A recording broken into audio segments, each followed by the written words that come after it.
2주 전에 시즌2가 시작된 드라마가 있습니다. 어떤 드라마인 줄 아시나요? DP입니다. 잘생긴 배우들이 나오죠. 이 드라마는요, 탈영병들을 잡는 군탈체포조 이야기입니다. 시즌1에서는 군탈체포조가 다양한 사람들을 쫓으면서 그들에게 대체 무슨 일이 있었는지, 그리고 우리가 방관한 것은 무엇이 있는지에 대해서 이야기를 건넵니다. 그리고 시즌2에서는 그렇다면 우리가 이것들을 바꾸기 위해서 무엇인가 해야 되지 않을까 하는 질문을 던지는 이야기들로 이어집니다. 제가 이 드라마를 처음 봤을 때는 주인공들의 케미가 참 좋아서 보기 시작했어요. 그런데 보면 볼수록 제 눈에 다른 것들이 들어오기 시작했습니다. 군대 내에 가혹행위가 보이기 시작했고요. 그리고 여러 가지 고통과 그 힘듦 속에 기다림에 있는 그 군부대 사람들이 눈에 들어오기 시작했습니다. 그리고 해결할 수 있지만 해결할 생각이 없는 상관들의 방관이 보였고요. 그리고 바꿔보려고 하지만 쉽게 변하지 않는 그 현실을 보게 됐습니다. 변할 것이라고 생각했던 것들이 시즌1에서는 시간이 갈수록 점점 좌절로 바뀌게 돼요. 그저 그 고통의 시간이 하루속히 빨리 지나가기만을 바라게 된다는 것이죠. 그래서 거기 등장하는 모든 사람들이 다 억울해요. 탈영병들이 다 나만 겪는 고난인 것 같고, 나만 외로운 것 같고, 나만 고통스러운 것 같고, 아무도 나의 마음을 몰라준다고 그런 이야기를 하는 장면들이 있습니다. 이런 기다림의 이야기가 마치 오늘을 살아가고 있는 우리들의 이야기 같았습니다. 여러분은 어떤 기다림의 시간을 보내고 있으십니까? 발버둥 쳐보지만 변하지 않는 시간들이 있을 거고요. 또 내가 도저히 해결할 수 없는 문제들도 있을 거고요. 또 내가 잘못된 선택을 해서 돌이킬 수 없어서 원망하고 후회하고 있는 분들도 있을 것입니다. 여러분은 그 고통의 터널에서 어떻게 시간을 보내고 있으십니까? 오늘 본문도요, 오랜 고통 중에 그 기다림 시간을 보내고 있는 한 사람을 우리에게 소개하고 있습니다. 바로 요셉인데요, 오늘 이 시간 본문의 말씀을 통해서 저와 여러분에게 말씀하시는 하나님의 음성을 듣는 시간이 되시기를 간절히 축복합니다. 요셉의 나이가 17세였다라고 성경은 기록하고 있어요. 그러면 성경이 요셉에 대해서 어떻게 시작하고 있는지 함께 성경을 볼게요. 우리 창세기 37장 3절 같이 읽겠습니다. 시작. 요셉은 노년에 얻은 아들이므로 이스라엘이 여러 아들들보다 그를 더 사랑하므로 채색 옷을 지었더니 17살의 아들에게 채색 옷을 지어 입혔다라고 이야기할 정도면 야곱이 요셉을 얼마나 사랑했는지 우리는 추측해 볼 수 있습니다. 그도 그럴 것이 끔찍히도 사랑했던 라헬의 자녀거든요. 얼마나 사랑스러웠을까요? 그렇다면 아버지를 제외한 나머지 형제들은 요셉을 어떻게 생각했을까요? 우리 4절 말씀 같이 읽겠습니다. 시작. 그 형들이 아버지가 형들보다 그를 더 사랑함을 보고 그를 미워하여 그에게 편안하게 말할 수 없었더라. 자, 형들이 요셉에게 편안하게 말을 할 수 없었다라고 이야기하고 있습니다. 그럼 존댓말을 했을까요? 요셉님, 아우님, 식사하셨습니까? 이런 말일까요? 이스라엘 사람들이 어떻게 인사하죠? 샬롬이라고 인사합니다. 여러분, 이건 특별한 인사가 아니에요. 아주 일상적인 인사인데요, 여기서 말하고 있는 것은 그 평안조차 빌어주지 않았다라는 거예요. 다시 말해서 인사조차 하지 않았다는 겁니다. 유진 피터슨의 메시지 성경을 보면 이렇게 기록되어 있어요. 4절 말씀 다시 한번 읽을게요. 시작. 말조차 건네지 않았다. 자, 보기만 해도 답답하죠. 한 사람과의 관계만 틀어져도 우리는 참 힘든데요, 너무나도 많은 가족의 수많은 사람들과 관계가 틀어져 버렸다라고 성경이 우리에게 보여주고 있는 거예요. 얼마나 답답해요. 답답한 상황을 우리에게 딱 보여주고 요셉의 이야기가 시작하고 있는 겁니다. 여러분, 혹시 사이다 패스라는 말 들어보셨습니까? 주인공의 성장 과정 같은 것은 관심이 없어요. 절대적인 강함, 막강한 힘을 가지고 통쾌하게 사이다 전개만을 보기 원하는 사람들을 이렇게 이르더라고요. 그래서 요즘에 웹소설이나 웹툰을 보면은 막 성장 과정이나 막 외롭고 슬프고 좌절을 경험하고 힘들고 그런 이야기들이 전혀 없습니다. 어떻게 돼요? 답답한 현실의 기다림이 전혀 나오지 않고 거의 신급의 능력을 갖고 있어요.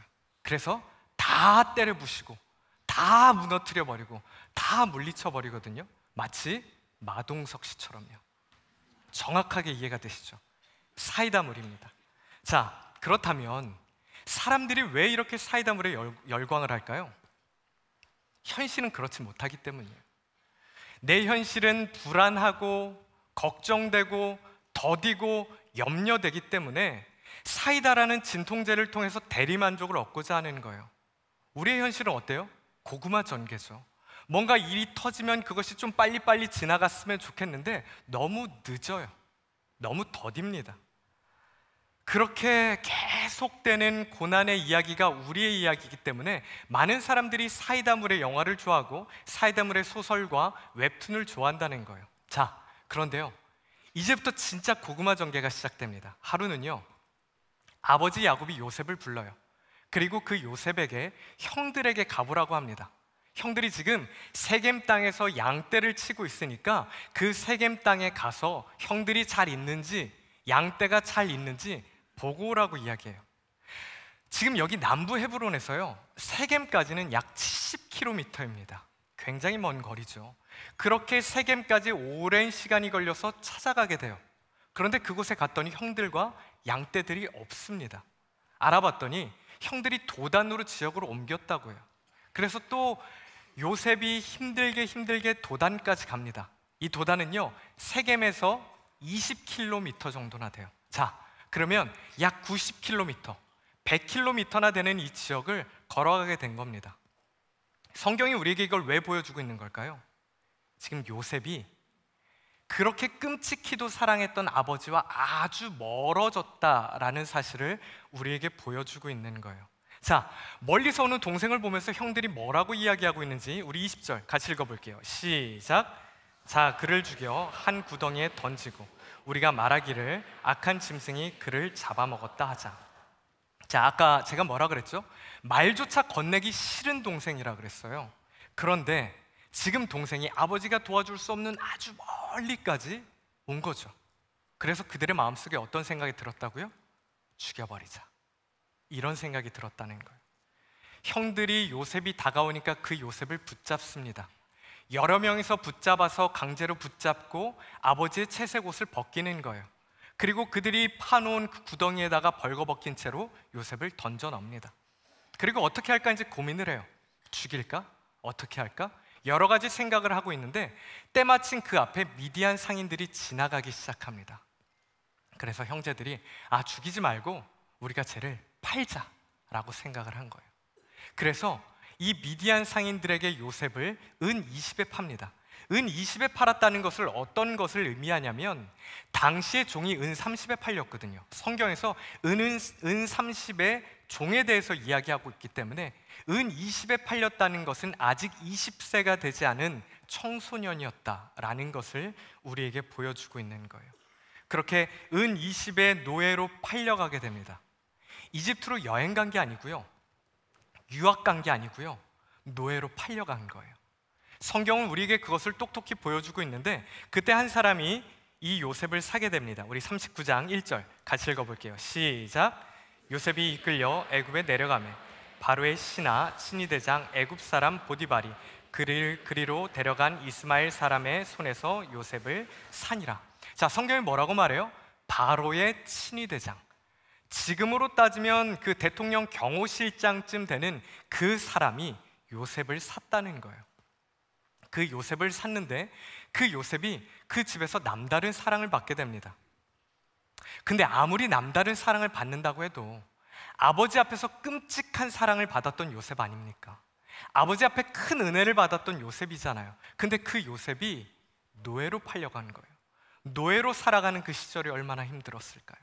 17살의 그 청소년이 노예의 시간을 보내게 됐다라고 성경이 우리에게 말해주고 있어요. 시간이 흘러갑니다. 그래서 이 요셉이 가정총무가 돼요. 이 집을 모든 것을 관리하는 사람이 됐다는 거죠. 이렇게 좋은 일이 있었는데 갑자기 나쁜 일도 일어납니다. 하루는 이 보디발의 아내가 이 요셉을 유혹하는 거예요. 그래서 요셉이 그 자리를 뛰쳐나갑니다. 그런데 이 보디발의 아내가 요셉에게 누명을 씌우는 거예요. 모함을 받는 거죠. 요셉이 보디발의 아내와 동침하려고 그 방에 찾아왔다라고 이야기하는 거죠. 자, 그렇게 요셉은요, 변명할 기회조차 없이 자신이 믿었던, 자신이 섬겼던 보디발에게 내쳐집니다. 성경이 이렇게 기록해요. 우리 20절 같이 읽겠습니다. 시작. 이에 요셉의 주인이 그를 잡아 옥에 가두니 그 옥은 왕의 죄수를 가두는 곳이었더라. 자, 이 감옥은 누구를 가두는 곳이었대요? 왕의 죄수. 왕의 죄수를 가두는 곳인데 왜 요셉이 여기 가게 됐을까요? 40장을 보면요, 이 왕의 죄수를 가두는 이 감옥이 보디발의 집 안에 있었다고 합니다. 보디발의 집 안에 있으니까 한번 생각해 보세요. 여러분, 지금 요셉은 변명할 기회도 없이, 공정한 재판도 받을 수 없이 그 왕의 죄수가 갇히는 보디발의 집에 감옥에 갇히게 된 거예요. 어떻게 보면 이 억울함을 말할 수 있는 어떤 기회도 박탈당한 거고요, 앞으로 재판을 받을 수도 없는 상황이 됐다는 거예요. 이 친위 대장이 바뀌지 않는 한 도저히 나갈 수 없는 감옥에 갇히게 됐다라고 성경이 우리에게 똑똑히 보여주고 있는 겁니다. 아니, 지금 노예로 살게 된 것도 비참한데 무기수가 된 거예요. 언제 나갈지도 모르는, 죄를 짓지도 않았는데 누명을 뒤집어 쓰고 무기수가 됐다는 겁니다. 여러분, 요셉의 인생은 이렇게 비참합니다. 어머니가 동생을 낳다가 일찍 세상을 떠나요. 형들은 자신을 없는 사람 취급합니다. 자신을 죽이려고 해요. 자신을 팔아버립니다. 이방 나라에 오게 돼요. 노예가 됩니다. 노예가 된 것도 모자라서 이제는 무기수의 신분까지 떨어지게 됐다는 거예요. 성경은 계속해서 요셉이 어디까지 추락할 수 있는지를 우리에게 똑똑히 보여주고 있는 거예요. 저는 아직 이 요셉의 이야기보다 고구마 전개인 드라마나 영화를 본 적이 없어요. 얼마나 억울했을까요? 얼마나 답답했을까요? 이쯤 되면 내 인생 망가뜨린 하나님에 대한 원망 나오지 않았을까요? 이쯤 되면 진짜 하늘 향해 손가락질하면서 하나님 진짜 있기는 한 거냐고 소리치지 않았을까요? 그런데 39장에 계속해서 반복되는 한 문장이 있습니다. 우리 2절과 3절 같이 읽어볼까요? 시작. 여호와께서 요셉과 함께 하심으로 그의 주인이 여호와께서 그와 함께 하심을 보며, 조금 더 읽어볼게요. 21절과 23절입니다. 여호와께서 요셉과 함께 하시고 이는 여호와께서 요셉과 함께 하심이라. 하나님께서 요셉과 함께 하셨답니다. 요셉이 옷이 벗겨지는 그 순간에도요, 요셉이 구덩이에 던져지는 그 순간에도요, 요셉이 팔리는 그 순간에도요, 요셉이 노예로 가는 그 순간에도요, 요셉이 감옥에 가는 그 순간에도 하나님께서 그와 함께 동행하셨다, 동행하셨다, 동행하셨다. 성경은 우리에게 계속해서 요셉의 삶은 내리막길로 치닫고 있는데 하나님은 그와 함께 하셨다는 것을 똑똑히 보여주고 있는 거예요. 자, 그렇다면 하나님이 요셉과 함께 하셨다는데 요셉의 인생은 대체 왜 이럴까요? 우리가 착각하지 말아야 되는 게, 하나님은 우리에게 꽃길만 걷게 해준다고 약속하신 적이 없습니다. 하나님은 내가 네 손에 물 한 방울 묻히지 않을게 라고 말씀하신 적이 없어요. 하나님은요, 우리에게 고난 없는 삶을 약속하신 적이 없고 도리어 탄탄대로로 걷게 하겠다고 약속하시지 않으셨고 이것을 약속하셨어요. 우리 이사야서 43장 2절 말씀 같이 읽겠습니다. 시작. 내가 물 가운데로 지날 때에 내가 너와 함께 할 것이라. 강을 건널 때에 물이 너를 침몰하지 못할 것이며 내가 불 가운데로 지날 때에 타지도 아니할 것이요 불꽃이 너를 사르지도 못하리니 내가 너와 함께 있다. 내가 반드시 너와 함께 할 것이다. 내가 물 가운데 있을지라도, 내가 불 가운데 있을지라도 내가 그곳에 함께 할 것이다. 내가 너와 동행할 것이다. 내가 너를 지킬 것이다. 여러분, 이것이 성경 전체에서 계속해서 하나님이 당신의 자녀들에게 이야기하시는 말씀인 거예요. 사랑하는 여러분, 이 약속이 오늘 우리에게도 동일하게 적용된다는 사실을 기억하시길 축복합니다. 그런데요, 동행은요, 같이 가는 거예요. 혼자 가는 게 아니죠. 동행한다는 것은 반드시 누군가 같이 간다는 거예요. 하나님께서 요셉과 동행하셨다는 것은요, 요셉도 하나님과 함께 했다는 사실을 우리에게 보여주고 있는 겁니다. 창세기 5장 24절을 보면 이렇게 기록되어 있어요. 같이 읽겠습니다. 에녹이 하나님과 동행하더니 하나님이 그를 데려가심으로 세상에 있지 아니하였더라. 자, 하나님께서 에녹을 찾아오시고 그와 동행하셨답니다. 근데 성경을 보니까 뭐라고 기록하고 있어요? 에녹도 하나님과 동행했다라고 기록하고 있어요. 여러분, 한 사람의 인생이 이렇게 심플할 수 있을까요? 에녹은 일평생 하나님과 동행했다. 저는 저와 여러분들이 우리의 인생 훗날 되돌아봤을 때 이렇게 한 문장으로 요약될 수 있는 은혜의 사람들이 되시길 간절히 축복합니다. 그런데요, 히브리서 11장 5절은요 이렇게 기록하고 있어요. 같이 읽어볼게요. 시작. 믿음으로 에녹은 죽음을 보지 않고 옮겨졌으니 하나님이 그를 옮기심으로 다시 보이지 아니하였느니라. 그는 옮겨지기 전에 하나님을 기쁘시게 하는 자라 하는 증거를 받았느니라. 하나님과 동행하는 자. 근데 그 하나님과 동행하는 자를 히브리서는 뭐라고 표현하고 있어요? 하나님을 기쁘시게 하는 자. 창세기에서는 그냥 에녹에 대해서 하나님과 동행하는 자라고 이야기했을 뿐인데 히브리서는 그것을 해석해서 그것이 하나님을 기쁘시게 하는 거다라고 우리에게 말해주고 있다는 거예요. 하나님과 동행하는 자가 하나님을 기쁘시게 하는 자다. 어떤 상황에서도 하나님과 함께하는 사람이 하나님을 기쁘시게 하는 거라는 거예요. 그렇다면 하나님과의 동행이 뭘까요? 여러분, 우리가 신앙생활할 때 진짜 중요한 게 뜬구름 잡으면 안 된다는 거예요. 신앙생활하면서 하나님의 말씀을 듣고 뭔가 구체적인 결단이 없고 뜬구름 잡으면 오늘 말씀을 듣고 똑같고 다음 주에 말씀을 듣고도 똑같아요. 여러분, 여기서 말하고 있는 동행이 뭐냐면 하나님과의 눈맞춤입니다. 눈맞춤이 뭐냐면 여러분, 사람이 눈맞춤을 하려면 어떻게 해야 돼요? 분명히 그 앞에 대상이 있어야죠. 그 대상이 있어야지 그 대상과 눈맞춤을 할 수가 있습니다. 그 대상에게 내가 집중을 해야지 그 대상과 눈맞춤을 할 수 있다는 거예요. 눈맞춤이라는 것은 다시 한번 설명하자면 하나님께서 이 자리에 나와 함께 계시다는 것, 현존하시는 하나님을 인정하는 것이고 그 하나님이 내가 어디로 가든 나와 함께 하신다는 것을 인정하는 거예요. 사랑하는 여러분, 우리 일평생 하나님과 눈맞춤할 수 있는 여러분들 되시길 간절히 축복합니다. 그렇게 눈맞춤을 하게 되면요, 우리의 기다림은요 기도로 이어져요. 우리의 기다림이 힘든 것이 내 옆에 누가 없고요, 나와 함께하는 사람이 없고요, 그 대상에게 내가 기도하지 않기 때문이에요. 근데 그 기다림 속에 기도하게 된다면 우리는 하나님과 온전히 눈맞춤을 하고 있다는 거예요. 내가 하나님과 눈맞춤을 온전히 하고 있을 때 그 기다림의 시간이 기도로 이어지게 되고요, 그것이 하나님께서 기뻐하시는 삶이 된다는 거예요. 사랑하는 여러분, 내 편이 아무도 없는 그 순간에도 하나님이 나의 편이 되어주신다는 사실을 기억하시길 바랍니다. 그 기다림의 시간 속에 여러분 하나님과 눈맞춤 하시길 바라요. 그 기다림의 시간에 하나님께 기도함으로 하나님과 동행하시길 축복합니다. 그래서 비록 우리의 삶이 진짜 느리게 진행되잖아요. 왜 그렇게 힘든 일은 느리게 진행되는지요? 고구마 같은 전개일지라도 그 기다림의 시간, 현존하시는 하나님을 믿으며 그분과 눈맞춤하고 기도하여 하나님과 동행하여 하나님을 기쁘시게 해드릴 수 있는 저와 여러분, 우리 모두가 되시기를 주님의 이름으로 간절히 축복합니다. 감옥에서 언제 끝날지 모르는 기다림의 시간을 보내고 있는 요셉에게 하루는 한 소식이 들립니다. 우리 창세기 40장 1절 말씀 같이 읽을게요. 시작. 그 후에 애굽 왕의 술 맡은 자와 떡 굽는 자가 그들의 주인 애굽 왕에게 범죄한지라.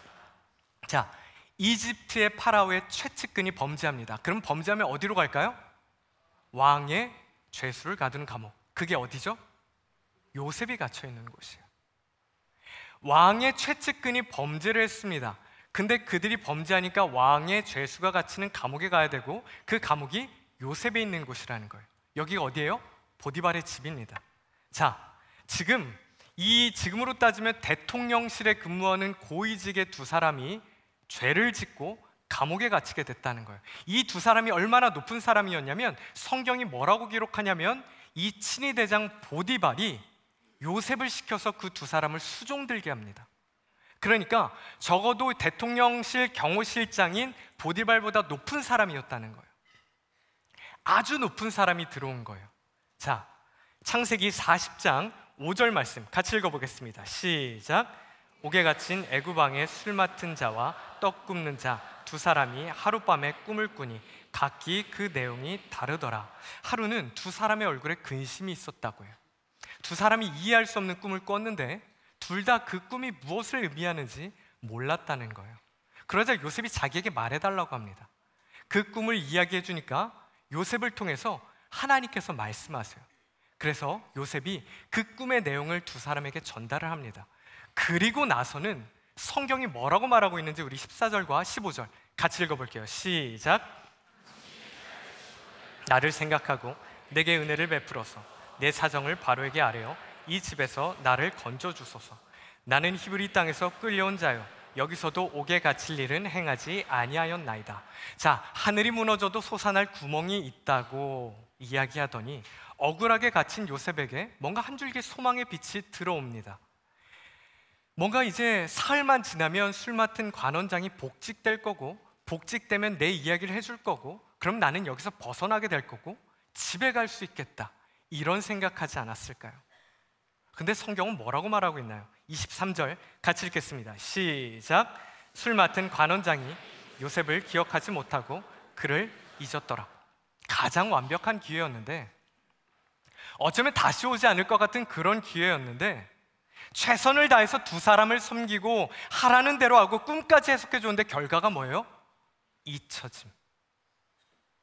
어쩌면 지금 요셉은요, 자신의 형들에게 버림받았을 때보다, 자신의 형들이 노예로 팔아버렸을 때보다, 자신이 섬겼던 그 보디발이 감옥에 가뒀을 때보다 더 비참했을 거예요. 더 큰 아픔일 거예요. 왜요? 나의 무죄를 아는 유일한 사람이거든요. 그 술 맡은 관원장이 이제는 나의 무죄를 증명해줄 유일한 사람이고 나의 무죄를 알고 있는 유일한 사람인데, 그 사람에게 내가 그렇게 잘하고 그 사람의 복직을 도와주고 내가 그 사람에게 그렇게 부탁했는데, 은혜를 아는 사람이라면 도움을 줬어야 되는 것 아닙니까? 아니, 왕의 최측근 정도 되는 사람이라면 요셉 정도 되는 사람 끄집어내는 거 일도 아니겠죠. 뭔가 중범죄를 저지른 것도 아니야. 아니, 죄를 짓지도 않았습니다. 억울하게 누명 쓰고 감옥에 갇혀있는 청년 하나 구하는 것이 뭐 그렇게 어려운 일이라고. 10년의 기다림 만에 찾아온 기회였는데, 소망의 이유였는데 다 끝난 것 같은 거죠. 하나님 너무하신 것 아닙니까? 요셉이 대체 뭘 그렇게 잘못했습니까? 일본 의사인 마키타 젠치가 쓴 식사가 잘못됐습니다라는 책이 있어요. 책의 한 부분을 읽어드릴게요. 콜라겐은 입으로 먹으면 효과가 없다. 입으로 들어간 콜라겐은 소화되어 모두 아미노산으로 분해되어 흡수되므로 몸속에 남아있지 않는다. 지방을 먹었다고 배에 지방이 늘어나지 않는 것과 마찬가지로 콜라겐을 먹었다고 몸속에 콜라겐이 늘어나지는 않는다. 지방을 먹었다고 지방이 늘어나지 않는다고 합니다. 여러분, 고기 많이 드시길 바랍니다. 근데 놀라운 사실은 뭐래요? 콜라겐을 먹는다고 우리 몸속에서 콜라겐이 늘어나지 않는데요. 그런데 사람들은 어떻게 알고 있어요? 지방이 많은 음식을 먹으면 내 몸에 지방이 많아질 것이다 라고 생각을 하죠. 콜라겐을 먹으면 피부가 좋아질 것이다 라고 생각을 해요. 왜 그럴까요? 잘못 알고 있기 때문입니다. 기름진 음식을 먹으면 내 몸에 지방이 쌓일 것이다, 콜라겐을 먹으면 촉촉하고 탱탱한 피부가 될 것이다 라고 잘못 알고 있기 때문입니다. 여러분, 요셉도 마찬가지, 잘못 알고 있었습니다. 요셉이 아까 술 맡은 관원장에게 뭐라고 이야기하고 있죠? 당신이 잘 되거든 내게 은혜를 베푸셔서 나를 건져주소서. 당신이 잘 되시거든 내게 은혜를 베푸셔서 당신이 나를 건져주소서. 아니, 지금까지 그 오랜 시절 동안, 지금으로 따지면 약 10년 정도 되거든요. 10년이라는 시간 동안 하나님과 눈맞춤하면서 잘 달려왔는데 갑자기 요셉에게 소망의 이유가 달라진 거예요. 하나님은 요셉에게 진짜 소망의 이유가 어디 있는지를 가르쳐 주기를 원하셨던 겁니다. 시편 62편 5절 말씀 같이 읽어보겠습니다. 시작. 나의 영혼아 잠잠히 하나님만 바라라. 물은 나의 소망이 그로부터 나오는도다. 너를 사랑하는 아버지도 너의 소망의 이유가 아니다. 네가 믿고 따랐던 친위대장 보디발도 너의 소망의 이유가 아니다. 왕의 채찍근인 그 술 맡은 관원장도 너의 소망의 이유가 아니다. 내가 너의 소망의 이유다, 이 말씀입니다. 내가 믿었던 모든 사람들이 너를 다 잊었지, 모든 사람들이 다 너를 지웠지. 그때 하나님께서 이렇게 말씀하세요. 이사야서 49장 15절입니다 같이요. 여인이 어찌 그 젖 먹는 자식을 잊겠으며 자기 태에서 난 아들을 긍휼히 여기지 않겠느냐. 그들은 혹시 잊을지라도 나는 너를 잊지 아니할 것이라. 자식은 부모를 잊을 수 있어도, 여러분, 제가 자식을 낳아보니까, 제가 낳진 않았지만 제가 자녀를 키워보니까 부모는 자녀를 잊을 수가 없습니다. 그런데 설령, 정말 설령 그 부모가 자녀를 잊는다고 할지라도 하나님께서 당신의 자녀들을 잊지 않겠다는 거예요. 하나님께서 당신의 자녀들을 끝까지 기억하신다는 겁니다. 사랑하는 여러분, 하나님은요, 요셉이 이 사실을 알기를 원하셨어요. 그런데 여러분, 하나님은 오늘 저와 여러분, 우리 모두도 이 사실을 알길 원하신다는 거예요. 모두가 나를 잊어도 나를 잊지 않으시는 하나님, 모든 것에서 소망의 이유가 끊어진다고 할지라도 유일한 소망의 이유 되시는 하나님, 그 하나님만이 우리의 길이고 진리요 소망이라는 거예요. 사랑하는 여러분, 우리에게 이 확신이 있습니까? 이 확신이 있어야 돼요. 기다림의 시간 더딜지라도, 조금 늦을지라도 다른 곳에서 방도 찾지 말고, 방법 찾지 말고, 다른 사람 붙잡지 말고 오직 하나님께만 소망을 두라는 거예요. 사랑하는 여러분, 그 하나님께 소망을 둘 때에 우리의 인생에 새롭게 길을 여시는 하나님을 목도하게 되시길 주님의 이름으로 간절히 축복합니다. 그렇게 술 맡은 관원장이 이제 떠나요. 복직됩니다. 성경이 그렇게 쭉 지나가고 스킵되고 갑자기 41장 1절에 이렇게 기록돼요. 같이 읽겠습니다. 시작. 바로가 꿈을 꾼즉 자기가 나일 강가에 서 있는데. 자, 우리는 지금 요셉의 고통스러운 시간을 알잖아요.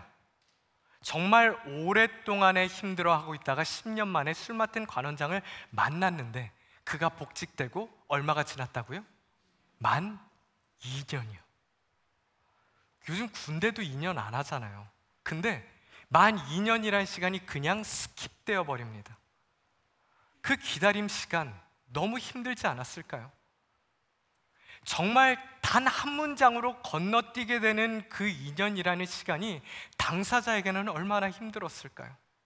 여러분, 기다림이 왜 고통의 시간이죠? 고통의 터널이 언제 끝날지 모르기 때문이에요.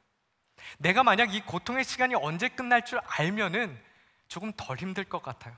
근데 내가 지금 경험하고 있는 이 기다림의 시간은 대체 언제 끝날지 모르겠어요. 저 멀리서 한 줄기의 그 소망의 빛이라도 들어오면 좋겠는데 그 빛은 보이지 않고 계속해서 더 깊은 터널로 들어가고 있는 것 같아요. 더 밑으로 더 밑으로 더 밑으로 내려가고 있는 것 같아요.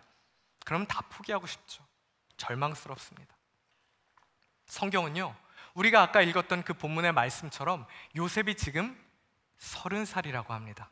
그렇다면 지금 요셉은 10대, 20대 초반, 중반, 후반까지 통으로 날려버린 거예요. 인생이 끝없이 추락한 겁니다.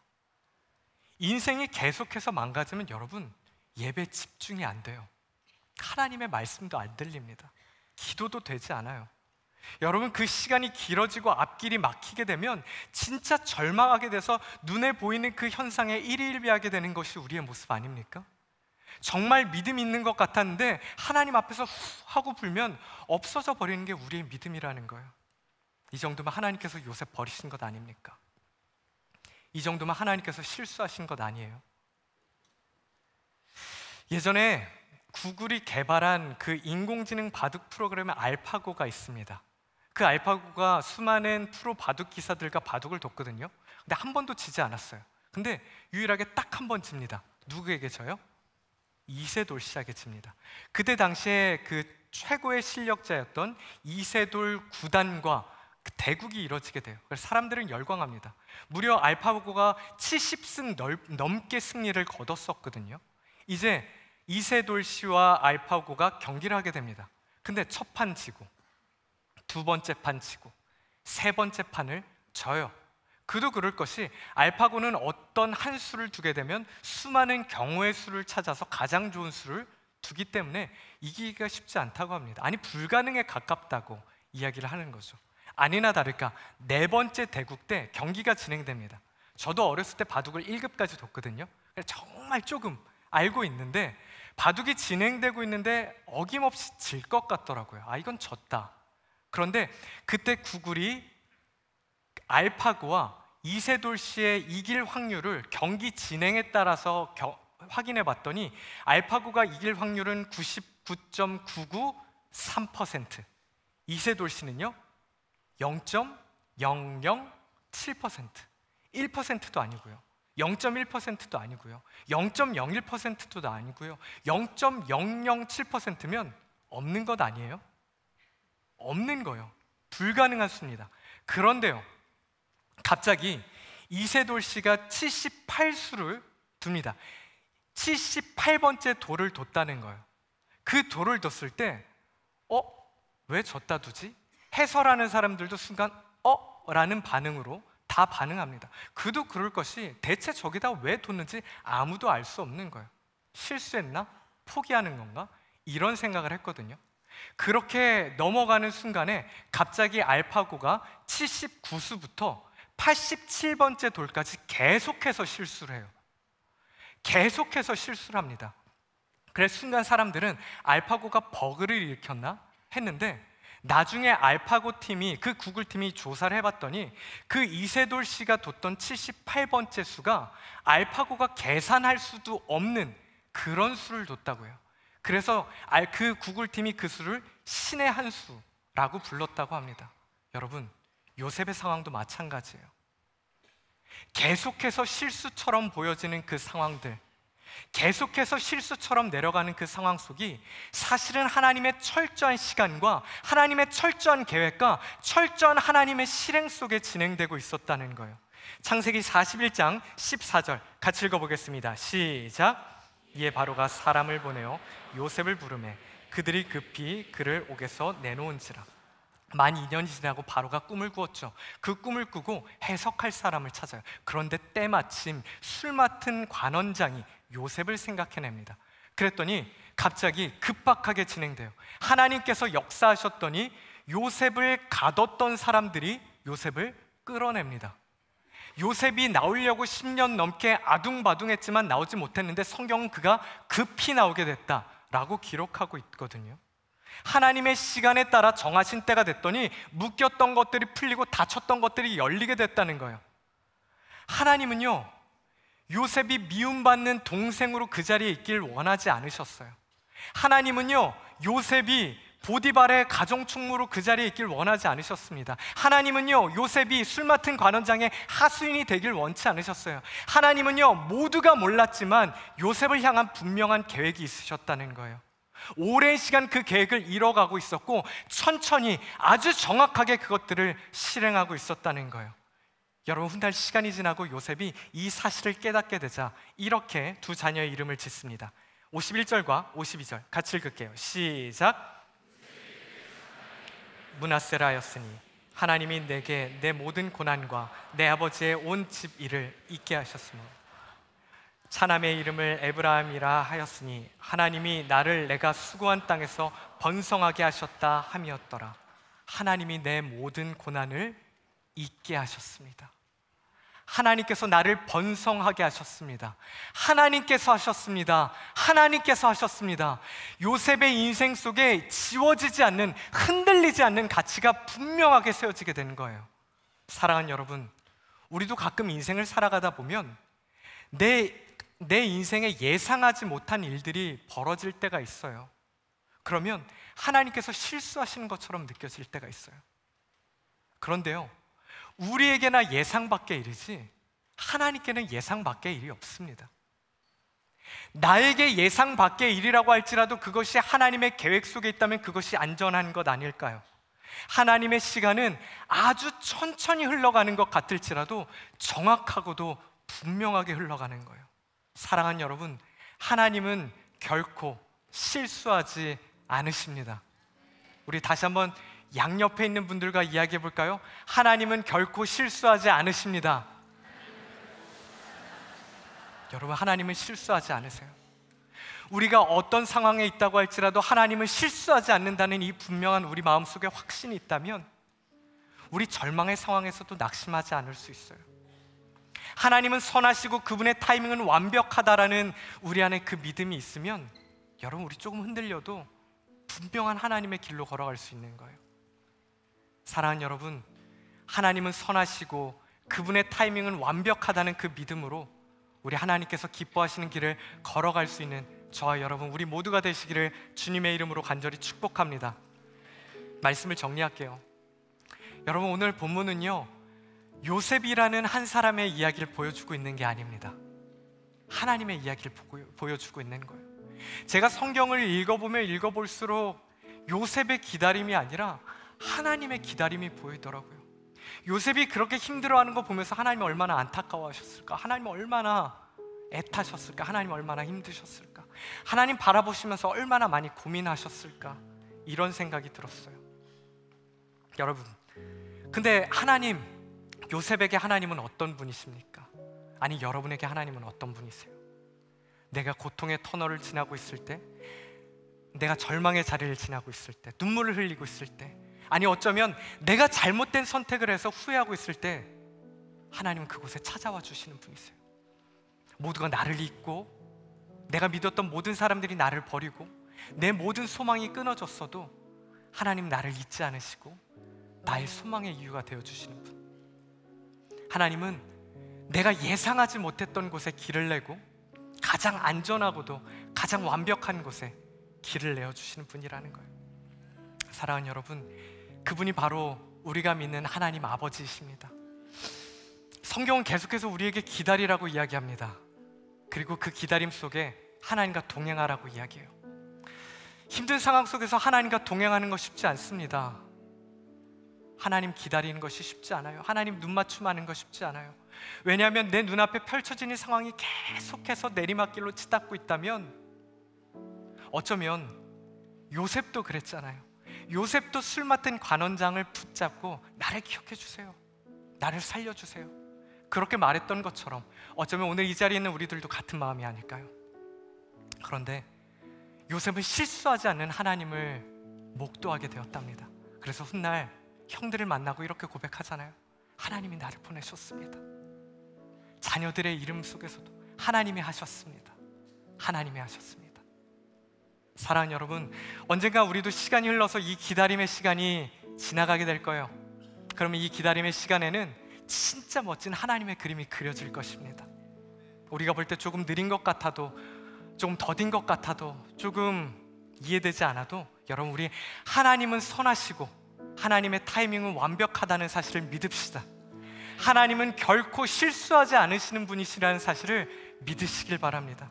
그래서 이 믿음으로 우리 기다림의 시간 하나님과 눈맞춤하며 동행할 수 있는 저와 여러분, 우리 모두가 되시기를 주님의 이름으로 간절히 축복합니다. 우리 시간 같이 자리에서 일어나서 함께 찬양했으면 좋겠어요. 사랑하는 내 딸, 너의 작은 도에게 귀한 너와 함께 걸어가니 모든 시간이 내게 힘이라. 사랑하는 아들아, 사랑하는 아들아, 내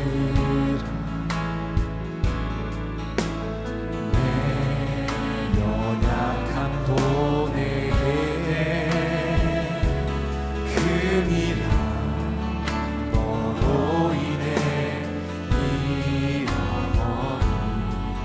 나의 양들이 돌아오리라.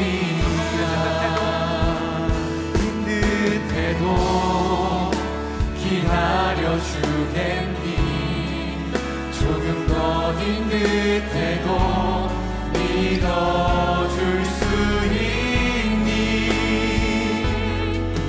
내가 가는 그 길 절대 헛되지 않으니 나와 함께 가자. 앞이 보이지 않아도 나아가 주겠니? 이해되지 않아도 사랑해 주겠니?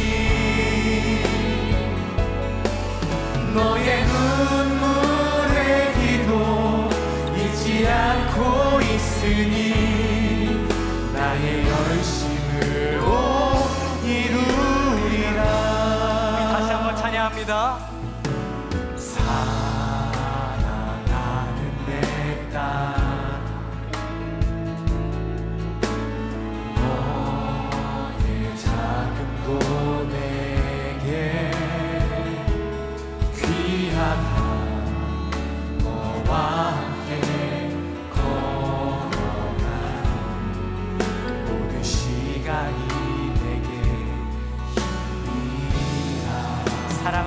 아들아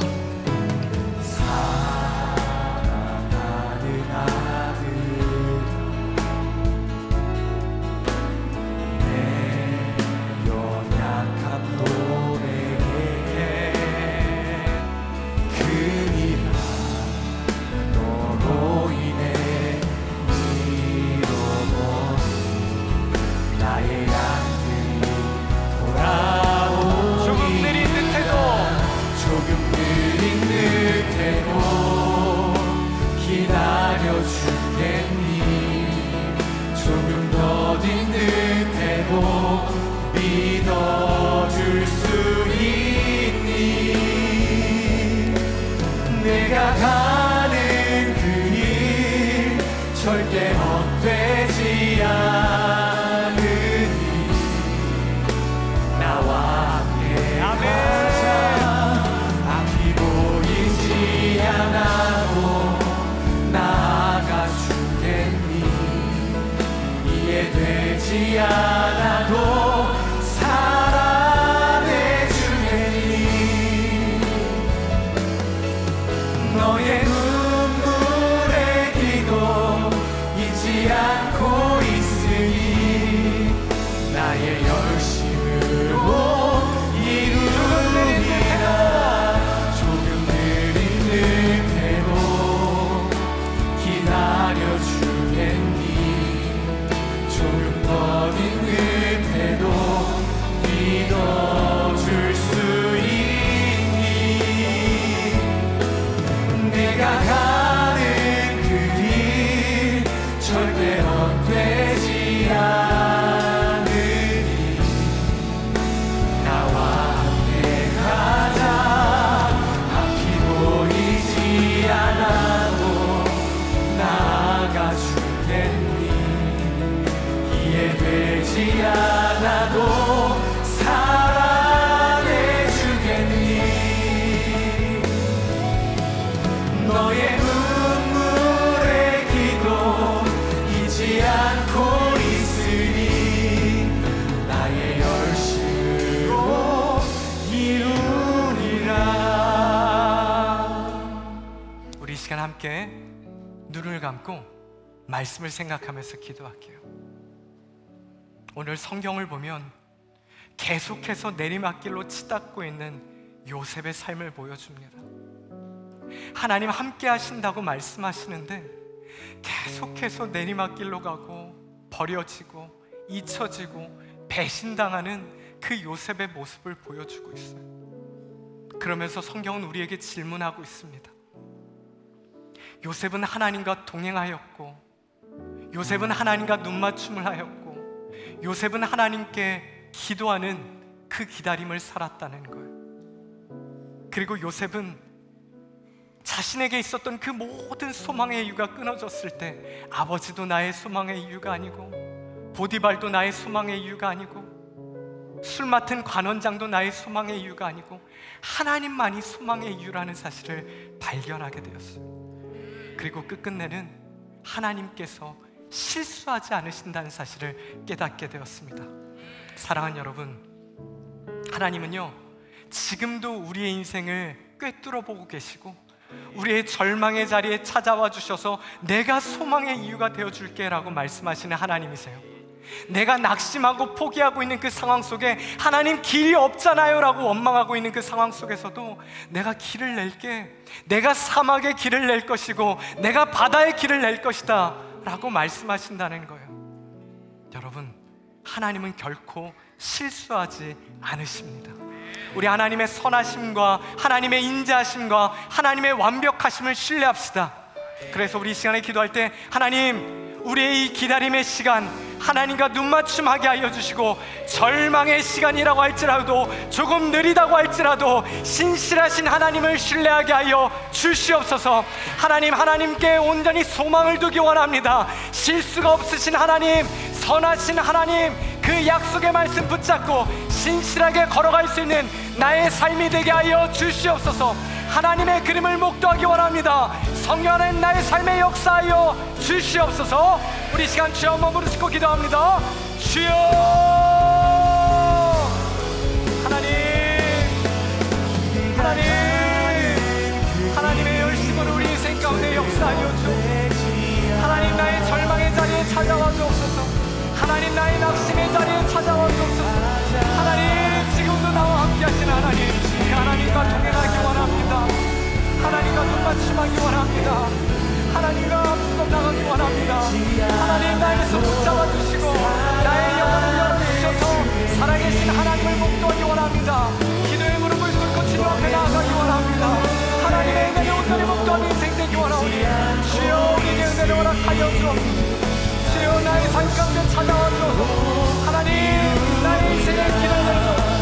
하나님 조금 더딘 것 같을지라도, 하나님 조금 느린 것 같을지라도 약속의 말씀 붙잡고 주님 신뢰하기 원합니다. 주님 따라가기 원합니다. 하나님이 기다림의 시간을 살아내기 원합니다. 실수가 없으신 하나님, 나의 인생 가운데 자정하여 주셔서 하나님 나의 인생 붙잡아 주시고 하나님의 양손에 붙들림 받으여 온전히 쓰임받을 수 있는 우리의 인생이 되게 하여 주셔서 하나님의 은혜를 온전히 목도할 수 있는 하나님 귀한 인생들 될 수 있도록 선배 하나님 역사하여 주옵소서. 우리의 마음이 편안하기 원합니다. 우리가 주님을 목도하기 원합니다. 주님께 소망의 이유를 두기 원합니다. 하나님 모든 것들이 이뤘을지라도 주님의 길을 붙잡기 원하오니 주여 우리의 인생 가운데 역사하여 주옵소서. 주여 우리의 인생 가운데 영화를 열어주옵소서. 주여 나의 마음 가운데 찾아와 주셔서 이 약속의 말씀이 나의 인생의 흔들림을 온전히 붙잡아 줄 수 있는 하나님의 말씀이 될 수 있도록 주님 역사하여 주옵소서. 하나님 아버지, 주님을 믿는다고 하면서도 신실하신 하나님을 확신하지 못했음을 회개합니다. 주님을 믿는다고 하면서도 내 한 해 영안이 열리지 않았음을 회개합니다. 하나님 이제는 신실하신 하나님을 믿게 하여 주시고 현존하신 하나님과 눈맞춤할 수 있게 하여 주시옵소서. 하나님 이 기다림의 시간 약속의 말씀 붙잡고 기도하길 원하오니 하나님과 동행하여 하나님을 기쁘시게 할 수 있는 우리 모두가 되게 하여 주시옵소서. 하나님께만 소망의 이유를 두기 원합니다. 하나님만 붙잡길 원하오니 실수가 없으신 하나님, 우리의 인생 가운데 하나님의 길을 보게 하여 주시옵소서. 그래야 우리의 인생길 온전히 걸어갔을 때 하나님과 동행한 자, 하나님의 그림을 완성한 자라고 칭찬받을 수 있는 우리의 인생이 되게 하여 주시옵소서. 지금은 우리 구주 예수 그리스도의 은혜와 하나님 아버지의 다음없는 사랑하심과 성령 하나님의 감화감동 교통 위로 충만케 하심이 기다림의 시간 실수가 없으신 하나님과 동행하여 하나님의 그림을 보기로 결단하는 사랑하는 오륜의 모든 지체들 머리 위에 이제로부터 영원토록 함께 하시기를 간절히 축원하옵나이다. 아멘.